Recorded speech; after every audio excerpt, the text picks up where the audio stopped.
The most overrated and tiresome advice I see on YouTube is when they tell people to eat blueberries and salmon. If salmon isn't wild caught, or if you don't eat the fatty belly, it's completely useless and it's usually quite toxic too. Likewise, blueberries are a healthy food in the rare case today where you can find ones that are picked while ripe. They're not irradiated, and they aren't grown in a tub of plastic mulch, and they're not covered in a toxic wax coating or blasted with pesticides. In fact, the best blueberries are probably the frozen ones because they usually don't have as many of these issues. What's the point though? Why are blueberries so good? First off, they're very low carb, but the main reason they have benefits is the polyphenols. Of all the plants in your supermarket, this makes it the healthiest one you can get. However, it pales in its health benefits in comparison to its European cousin, the bilberry. The bilberry has several times more polyphenols than the blueberry, and it also tastes fantastic, but it tends to be very juicy and it doesn't travel very well, unlike the blueberry, so it's very rare to see it in supermarkets. Not to mention extremely expensive most of the time. The most amazing thing about them, though, is that they actually protect probiotic bacteria in the gut, such as L-reuteri, and cause them to reproduce more rapidly, and together they have a synergistic effect where they take down the bad bacteria and promote wonderful benefits to your gut microbiome, and they even help fight the effects of aging.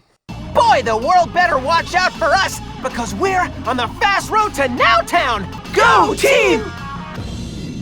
Guys? Brothers?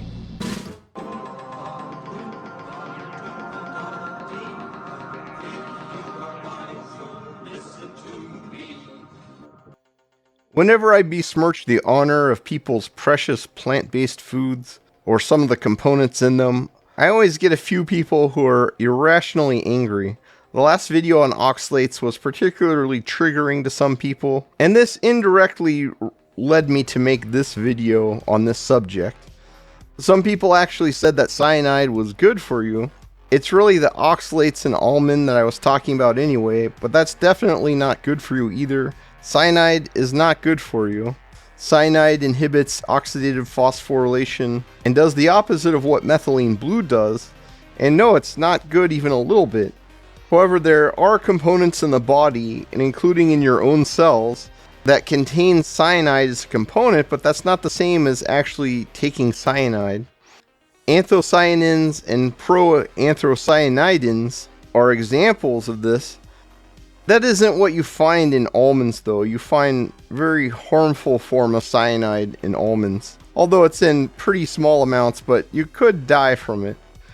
These special compounds that I'm talking about today, though, don't have that effect on inhibiting oxidative phosphorylation. In fact, they help the process along. They lessen the creation of reactive oxygen species, but they don't stop the creation of ATP like cyanide does. They just help with the process of cleanup. That includes preventing the creation of malondialdehyde, a genotoxic poison created inside mitochondria when linoleic acid combines with reactive oxygen species to create this poison.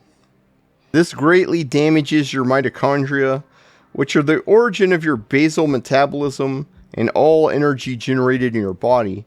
They also keep your cells from going senescent or cancerous, and when they work properly, they can cause apoptosis within cancer cells.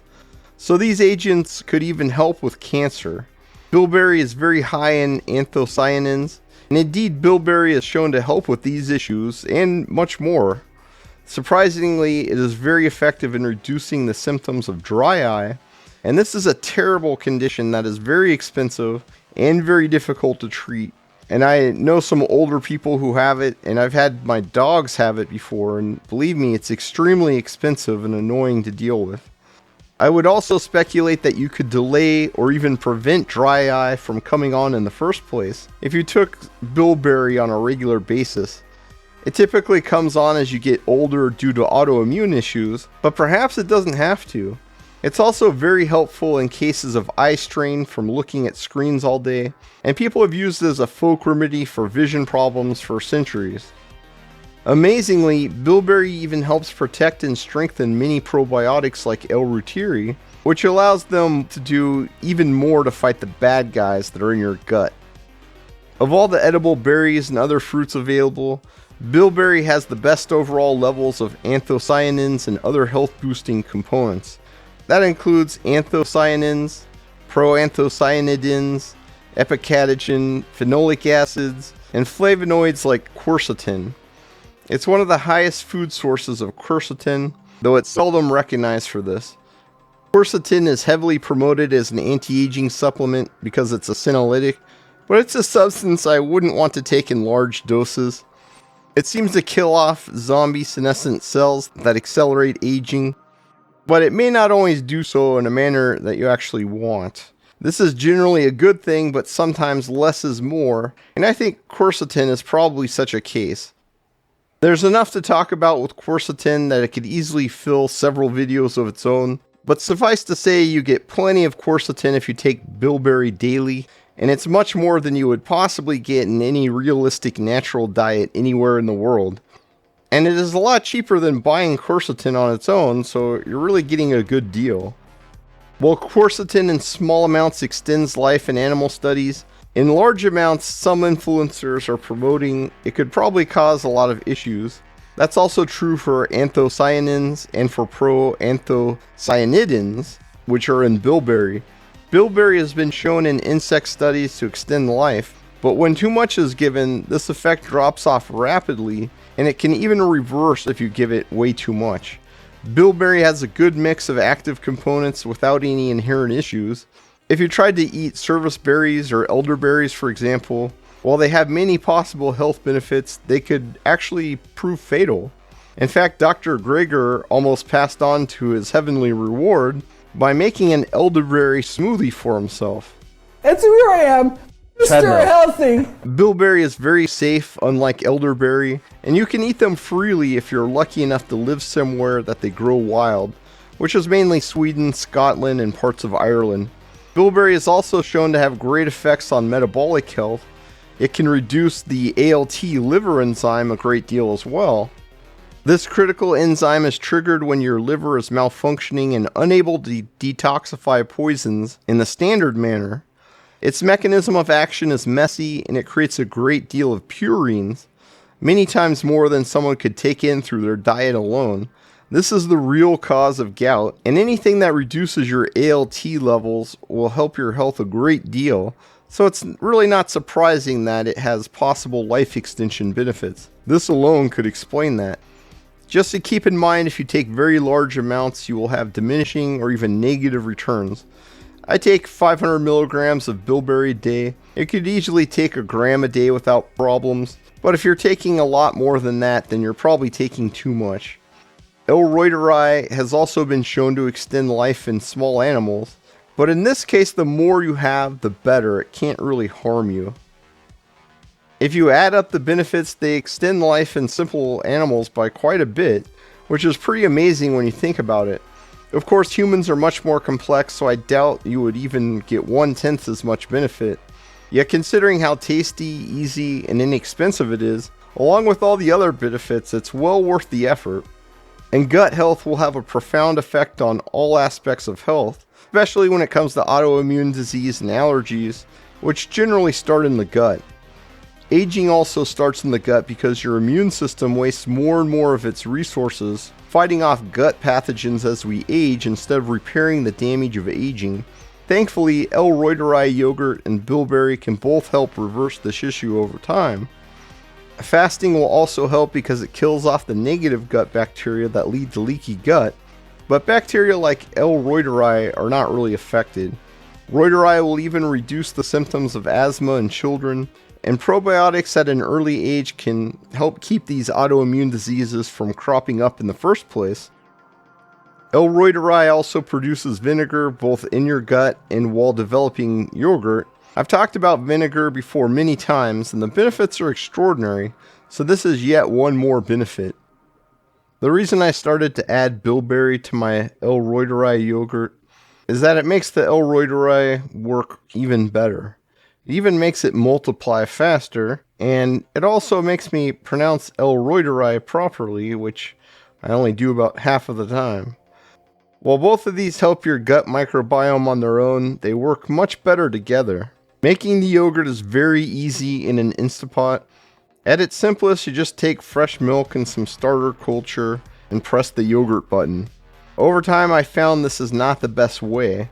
If you let it ferment for a very long time, say 36 to 48 hours, then often it doesn't work properly. It can grow mold from condensation inside the pot, or it can simply fail to make yogurt and it's just all separated in a giant mess.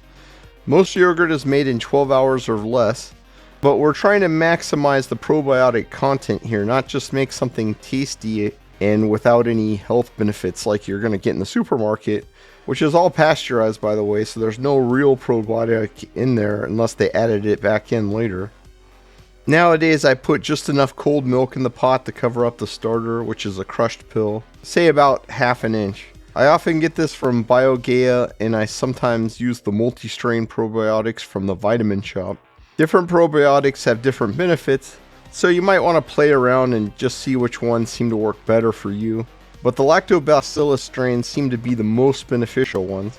Every time I mention it, people will talk about nonsense like kimchi or water kefir. But why go to the hassle and expense for an inferior probiotic that's less studied and it's full of sugar? It really makes zero sense. Even without the probiotic, the real yogurt is very healing to the gut. It's also fine for people who are lactose intolerant. There will literally be no lactose in the end product, so please no excuses or nonsense about lactose this time. And even if you are lactose intolerant, you can still drink at least a cup of real milk without any problems at all. So don't tell me that's the issue. The issue is you have a terrible gut and you need to fix that, and this is one of the best ways to do that. You do have a small expense up front for the probiotic starter, but you don't have to buy these often because you can also make batches using the previous batch. Over the last few years, I've bought from BioGaia once and from Vitamin Shop once. And if I keep it going, then theoretically I never have to buy the starter again. Anyway, once the starter is in and covered with a bit of milk, say ½ an inch, I hit the yogurt button and let it sit for 68 hours. 6 to 8 hours, that is. After that, I put in a ¼ gallon of milk and carefully dry the sides of the pot and the bottom of the lid of the Instapot to keep the mold from forming. Then I let it run for another 10 to 12 hours and put the rest of the milk in after that, clean it again, and let it run for the rest of the time. I usually go for 40 hours of fermentation, and this leads to a rich, thick yogurt. So far, this method has given me a 100% success rate. After that, I put in 1 teaspoon of honey per gallon of yogurt to both sweeten the yogurt a bit and also to activate the L-reuteri's defense mechanisms, and this will make sure it does its job in the digestive tract. I'll also add the bilberry powder in at this point, about 1/4 cup per gallon, which is going to give you a decent amount with each cup that you take.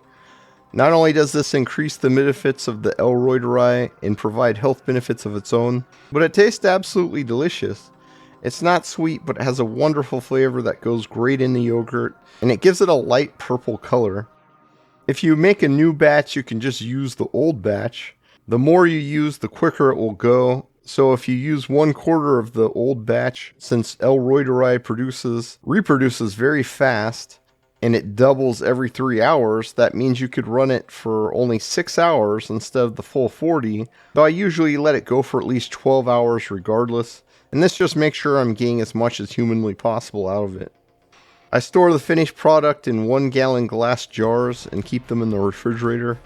The yogurt itself can last forever if it's frozen, and the only issue when refrigerating it is that it will eventually grow mold on the sides of the jar or on the bottom of the lid. So if you have leftovers, then either use it to make a new batch within a few weeks, or else re-jar it, which will also keep the fungus away. Never heat the milk before making the yogurt. L-reuteri is very temperature delicate, so you always want to start cold, never hot or even warm. The heat also damages milk proteins like lactoferrin. If the milk is pasteurized, then you probably have lost many of these benefits already, but there's probably some that's still intact. If there's any bacteria in there, then L-reuteri will kill it off easily. Only if it is completely rotted and smelling awful is the milk going to be unable to make L-reuteri yogurt. And if you have raw milk, then the L-reuteri will also take that over, so there might be some of the other bacteria still in there. So it's fine to make it with raw milk too. You could also try this with bilberry at the very beginning, but when I did that way, it would tend to get clumps. So probably you could do it, but you may have to do a little playing around with it to make it work. I've noticed lots of digestive improvements, and for a while there I never thought my digestion would be good, but now it seems to be rock solid. And I'm not the only one. Many people in the comments have told me they're having great success with it. And if you look at Dr. Davis, who is the guy that seems to have started this craze, almost everybody just kind of rants and raves about how wonderful it is if they actually try it and they do it regularly. Especially people who are a little bit older who find they suddenly have better skin, better hair, and on and on. I've previously talked about how our L-reuteri yogurt that we make ourselves has some very interesting properties. For instance, it causes release of oxytocin from the brain, from the hypothalamus. That in turn has some pretty incredible effects, including an acceleration of healing. Healing is an index of youthfulness, and so we have youthful healing restored. It increases dermal collagen, and so many people actually lose wrinkles, or at least have their wrinkles reduced in depth and prominence. It suppresses appetite, the so-called anorexigenic effect. It increases muscle and strength. So personally, my muscle and strength have gone way up back to where I was maybe when I was 18 or 19 years old. It increases testosterone in males. It increases libido. In other words, some very, very age-reversing effects, interesting age-reversing effects. But even beyond that, Lactobacillus reuteri, the organism we use to ferment to our yogurt, also has some very interesting probiotic properties. So most probiotics colonize the colon. That is, they like the pH and the temperature and the environment of the colon, and not the upper GI tract. Lactobacillus reuteri is unique in that it prefers the upper GI tract. It likes the stomach and the duodenum and jejunum and ileum. And not only that, it's an avid producer of something called bacteriocins, which are natural antibacterial or antibiotics that suppress the growth of unhealthy organisms like Campylobacter, E. coli, and others. Those are the organisms that characterize small intestinal bacterial overgrowth, or SIBO. Some plants and herbs do have lots of benefits, but it's not vitamin C or fiber, and especially not fructose or citric acid that will help your body, but the more esoteric components like polyphenols and phenolic acids. Bilberry is the star of the show when it comes to edible berries, beating out the better known berries like blueberry with ease. In fact, anytime a plant product is advertised for antioxidants or generic health benefits, just skip it and take bilberry instead. Some of them have special use purposes, like helping you with sleep or something like that, but most of them are just variations on a theme, and they often have drawbacks. Many of them are also expensive, and products like AG1 cost about $3 a day for very little benefit, if any. On the other hand, bilberry powder extract is a powerhouse of everything useful in plants. You can get a year's supply for the cost of a few days worth of that kind of stuff. You really can't go wrong with bilberry, and that's why it's one of the items in my supplement affiliate links in my video descriptions.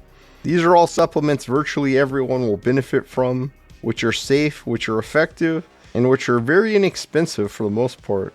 They are also supplements that I take every day. Taking 500 milligrams a day like me, a 500 gram bag would last for years. If you buy it through the links, then it will help the channel, and if you use the code SAVE5, then you'll also save 5%. By Grabthar's hammer. What a savings. If there's a sale on the site, which there sometimes is, then use the sale code instead of the SAVE5 code, and this will still help the channel, but you'll get the better discount. I put taurine at the top of the list because virtually everyone should be supplementing it. If you're not eating mostly seafood and organ meat daily, then you're deficient, that's all there is to it.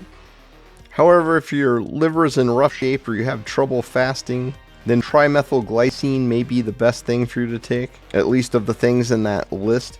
And if you have fluid buildup from liver issues and it's very severe, then Subtudica or milk thistle will also help, but most people don't really need them. On the other hand, if you're having a lot of trouble fasting, then they might really help you out because your liver is what really dictates how easy it's going to be to fast. But if you have dry eye, or if you're making the L-reuteri yogurt I've talked about in the past, then bilberry powder is an absolute must-have. It helps tremendously with dry eye, which is very difficult to deal with, and it's going to boost the power of L-reuteri and make you feel even better than the regular yogurt does. And I'd also speculate it'll probably help you stave off dry eye if you don't have it yet, so that if you're going to develop it, it'll either come on later or hopefully not at all. But the most important thing is that it works well with L-reuteri, and it's going to make that probiotic in the yogurt even more effective. And that's what really got me interested in bilberry.